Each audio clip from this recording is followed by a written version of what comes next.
कभी कभी एक छोटी सी अफवाह किसी की पूरी जिंदगी बदल देती है, और जब पूरा समाज एक साथ किसी के खिलाफ खड़ा हो जाए तब सच की आवाज बहुत कमजोर पड़ जाती है। मलयालम फिल्म पेनम पोरातुम भी ऐसी ही एक कहानी दिखाती है, जहां एक लड़की को सिर्फ इसलिए समाज से लड़ना पड़ता है क्योंकि उसने अपनी जिंदगी अपने तरीके से जीने की कोशिश की।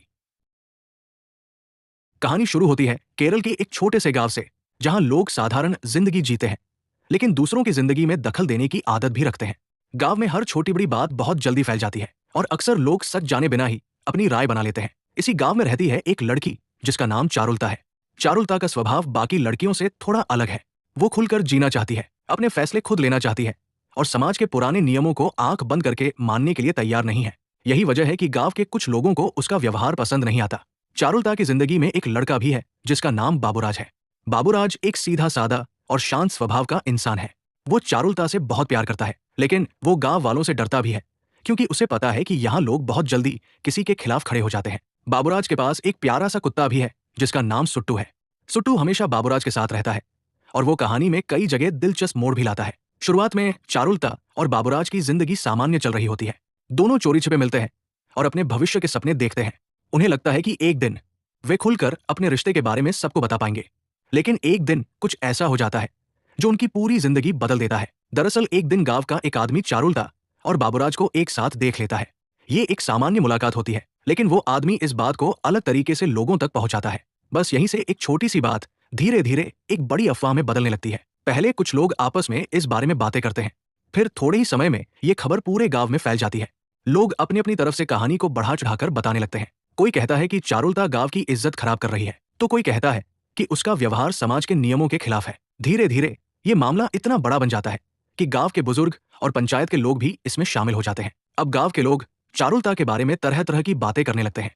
कुछ लोग कहते हैं कि अगर उसे नहीं रोका गया तो बाकी लड़कियां भी उसके जैसा व्यवहार करने लगेंगी। यहीं से कहानी में असली संघर्ष शुरू होता है। चारुलता इन सब बातों से परेशान जरूर होती है, लेकिन वो डरती नहीं है। वो साफ साफ कहती है कि उसे अपनी जिंदगी जीने का पूरा अधिकार है और किसी को भी उसकी निजी जिंदगी में दखल देने का हक नहीं है। लेकिन गांव के लोग उसकी बात समझने के बजाय उसे और ज्यादा गलत ठहराने लगते हैं। दूसरी तरफ बाबूराज बहुत दुविधा में पड़ जाता है। वो चारुलता का साथ देना चाहता है, लेकिन उसे गांव के लोगों का डर भी सताता है। कई बार वो चारुलता को समझाने की कोशिश करता है कि थोड़ा शांत रहना चाहिए ताकि मामला ज्यादा न बढ़े। ये बात चारुलता को बहुत दुख देती है क्योंकि उसे लगता है कि जिस इंसान से वो सबसे ज्यादा उम्मीद कर रही थी वही पूरी तरह उसका साथ नहीं दे पा रहा। इसी बीच सुट्टू कुत्ता कई जगह कहानी में खास भूमिका निभाता है। जब भी बाबूराज और चारुलता मुश्किल में होते हैं, सुट्टू उनके आसपास ही रहता है। उसकी वफादारी कई बार इंसानों की सोच से ज्यादा सच्ची लगती है। धीरे धीरे गांव का माहौल और ज्यादा खराब होने लगता है। अब कुछ लोग खुलकर चारुलता के खिलाफ बोलने लगते हैं। कुछ लोग कहते हैं कि उसे गांव से निकाल देना चाहिए।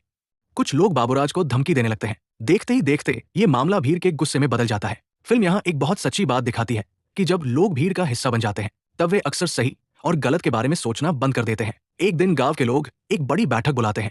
इस बैठक में चारुलता और बाबूराज को बुलाया जाता है ताकि उनके बारे में फैसला लिया जा सके। बैठक में कई लोग चारुलता के खिलाफ बोलते हैं और उसे दोषी ठहराने की कोशिश करते हैं, लेकिन उसी दौरान कुछ ऐसी बातें सामने आती हैं जो लोगों को सोचने पर मजबूर कर देती है। कुछ लोग समझने लगते हैं कि उन्होंने सिर्फ अफवाहों के आधार पर एक लड़की को गलत ठहराया है। धीरे धीरे गांव के कुछ लोग अपनी गलती स्वीकार करने लगते हैं। उन्हें महसूस होता है कि उन्होंने बिना सच जाने ही चारुलता की जिंदगी को मुश्किल बना दिया, लेकिन तब तक बहुत देर हो चुकी होती है। चारुलता का भरोसा समाज से लगभग टूट चुका होता है। उसे लगता है कि इस गांव में उसकी इज्जत नहीं बची है। फिल्म का अंत बहुत गहरे संदेश के साथ होता है। ये कहानी सिर्फ चारुलता और बाबूराज की नहीं रह जाती, बल्कि ये पूरे समाज का आईना बन जाती है। फिल्म हमें ये सोचने पर मजबूर करती है कि क्यों हम अक्सर बिना सच जाने किसी के बारे में फैसला कर लेते हैं। क्यों समाज में आज भी लड़कियों को अपनी आजादी के लिए संघर्ष करना पड़ता है। पेनम पोरातुम हमें ये सिखाती है कि अफवाहें और भीड़ की मानसिकता किसी की जिंदगी को बहुत आसानी से प्रभावित कर सकती है। और शायद यही वजह है कि ये फिल्म सिर्फ एक कहानी नहीं, बल्कि समाज के लिए एक मजबूत संदेश भी बन जाती है।